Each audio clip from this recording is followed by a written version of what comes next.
વડગામના ધારાસભ્યને રાષ્ટ્રીય દલિત અધિકાર મંચના કન્વીનર જિગ્નેશ મેવાણીએ 15 દિવસમાં બીજી વાર આજે થરાદની મુલાકાત લીધી હતી.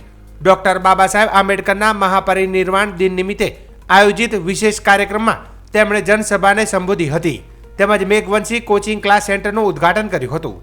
આ પ્રસંગે તેમણે થરાદમાં ચાલી રહેલા કેફી પદાર્થોના સેવન અને વેચાણ મુદ્દે કડક ચેતવણી આપતા આક્રમક વલણ અપનાવ્યું હતું. સભાને સંબોધન કરતા મેવાણીએ જણાવ્યું હતું કે થરાદમાં અંદાજે 10 થી 20% કેફી પદાર્થોનું સેવન અને વેચાણ થઈ રહ્યું છે, જે ગંભીર બાબત છે. તેમણે ખુલ્લેઆમ ચેતવણી આપતા કહ્યું કે ખબરદાર, આ ધંધો તાત્કાલિક બંધ કરો. આવતી વખતે હું ફક્ત સભા કરવા નહીં આવું, પરંતુ થરાદમાં ચક્કાજામ કરીશ અને આજુબાજુના હાઈવે પણ બંધ કરવાનો કોલ આપીશ. ઉલ્લેખનીય છે કે મેવાણીએ અગાઉ આપેલા એક નિવેદનને કારણે રાજ્યભરમાં વિવાદ સર્જાયો હતો. ગત 22 નવેમ્બરથી કોંગ્રેસ દ્વારા વાવ થરાદ જિલ્લાના ઢીમા ગામથી જન આક્રોશ રેલી શરૂ કરવામાં આવી હતી. આ રેલી દરમિયાન થરાદ પોલીસ મથકે મેવાણીએ પોલીસના પટ્ટા ઉતારવા બાબતનું નિવેદન આપ્યું હતું, જેના પગલે પોલીસ પરિવારો દ્વારા વિરોધ નોંધવામાં આવ્યો હતો. ડોક્ટર બાબા સાહેબ આંબેડકરના મહાપરિનિર્વાણ દિને થરાદમાં આયોજિત ભવ્ય કાર્યક્રમ દરમિયાન મેવાણીના હસ્તે મેઘવંશી કોચિંગ ક્લાસ સેન્ટરનું ઉદ્ઘાટન કરવામાં આવ્યું હતું. મેઘવંશી સેવા ટ્રસ્ટ દ્વારા શરૂ કરાયેલા સેન્ટરનો હેતુ દેશના શોષિત, પીડિત અને વંચિત વર્ગને સંવિધાન દ્વારા મળેલા અધિકારો અને અવસર પ્રત્યે જાગૃત કરવાનો છે. આ સેન્ટર આ વર્ગના વિદ્યાર્થીઓના ઉત્થાન માટે કાર્ય કરશે. થરાદ શહેરમાં ડોક્ટર આંબેડકરના મહાપરિનિર્વાણ દિન નિમિત્તે ભવ્ય સભા અને બાઇક રેલી યોજાઈ હતી. આ રેલી ડોક્ટર આંબેડકરની પ્રતિમાને ફૂલહાર ચડાવી સાચોર હાઈવે પર આવેલી સિવાય હોટેલ સામેના સભાખંડ સુધી યોજાઈ હતી.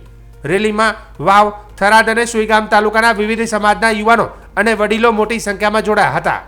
સભા દરમિયાન શિવનગરની એક મહિલાએ મેવાણીને રજૂઆત કરતા જણાવ્યું હતું કે થરાદ શહેરમાં કેટલીક મેડિકલ સ્ટોરમાં નશીલી દવાઓનું બેફામ વેચાણ થઈ રહ્યું છે, જેના કારણે શહેરના યુવાનો નશાની લતમાં ફસાઈ રહ્યા છે અને પરિવારો, ખાસ કરીને મહિલાઓ, ભારે પીડામાં જીવવા મજબૂર બની છે. આ મુદ્દે મેવાણીએ કાર્યવાહી કરવાની ખાતરી આપતા તંત્રને કડક પગલાં લેવાની તાકીદ કરી હતી. સત્તાના જોડે મને ટાર્ગેટ કરવાના બદ ઈરાદાથી પાલનપુર ને સાબરકાંઠામાં 2-3 જગ્યાએ કૃત્રિમ બનાવટી પ્રોટેસ્ટ વિરોધના કાર્યક્રમ હરસંઘવીએ પ્લાન કરાવ્યા, પણ એમનું કશું વળ્યું નહીં. થરાદની જનતાએ ભારતીય જનતા પાર્ટીના ગાઢ ઉપર તમતમતો તમાચો ત્યારે પણ માર્યો હતો અને આજે ફરી માર્યો છે.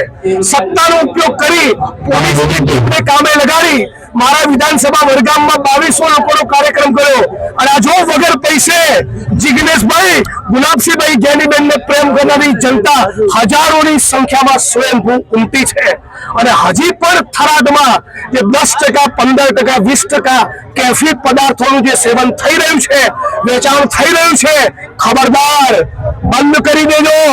આવતી વખતે સભા નહીં કરું, થરાદમાં ચક્કાજામ કરીશ અને આજુબાજુના હાઈવે બંધ કરવાનો કોલ આપીશ. એ પણ ડંકાની ચોટ ઉપર કહું છું.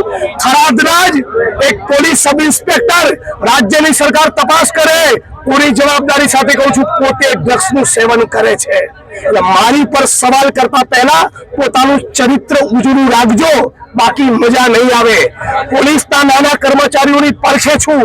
સ્ટેટ મોનિટરિંગ સેલને પણ કહું છું, ફક્ત કોન્સ્ટેબલ, પીએસઆઈ, પીઆઈ ને સસ્પેન્ડ ના કરો. તાકાત હોય તો એસપી ને આઈજી ની સામે એક્શન લો. રાજ્યના પોલીસ વડા અને ગૃહમંત્રીને કહું છું, તમારામાં તાકાત હોય તો પોલીસના કર્મચારીઓને ગ્રેડ પેનો લાભ આપી પોલીસ યુનિયન બનાવવાની સત્તા આપો.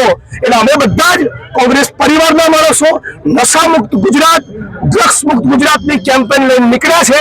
આ એની આજે એક શરૂઆત હતી. થરાદથી આ વાત, આ વિચાર, આ આંદોલન આખા ગુજરાતમાં ફેલાશે અને 5મી વખત ચેલેન્જ આપું છું, સન 5મા દિવસે કે મિસ્ટર હરસંઘવી, તમારામાં તો પાણી નાખતું નથી તો કઈ નહીં, નિલેશભાઈ રાઠોડ નામના મારા ડ્રાઈવર જોડે મજૂરોની ધરતી પર એકવાર દારૂ ને ડ્રગ્સના મુદ્દે ડિબેટ કરી લો.